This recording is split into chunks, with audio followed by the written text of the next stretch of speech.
শুধু ফিলিস্তিনের মুসলমানরা আজকে নির্যাতিত তা নয়, বরং আজকে আমাদের পার্শ্ববর্তী যে ভারত, তাদের উপরে যে কঠিন জুলুম চলতেছে, এই বিষয়ে আমাদেরকে সোচ্চার হইতে হবে।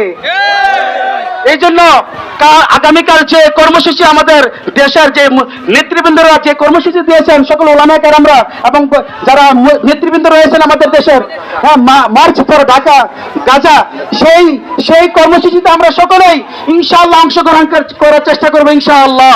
আল্লাহ আমাদের সকলকে সেই তৌফিক দান করেন। From river to sea, Palestine will be free. সম্মানিত সুধী, এই পর্যায়ে সংক্ষিপ্ত বক্তব্য রাখবেন গাঙ্গাটিয়া পূর্বপাড়া মসজিদের পেশ ইমাম ও খতিব মাওলানা জুবায়ের আহমেদ আনসারী। আসসালামু আলাইকুম ওয়া রাহমাতুল্লাহি ওয়া বারাকাতুহু। নাহমাদুহু ওয়া নুসাল্লি আলা রাসূলিহিল কারীম, আম্মা বা'দ। আউযু বিল্লাহি মিনাশ শাইতানির রাজীম। বিসমিল্লাহির রহমানির রহিম। নাসরুম মিনাল্লাহি ওয়া ফাতুন করিব। আন্নাল কুওয়াতা লিল্লাহি জামিআ।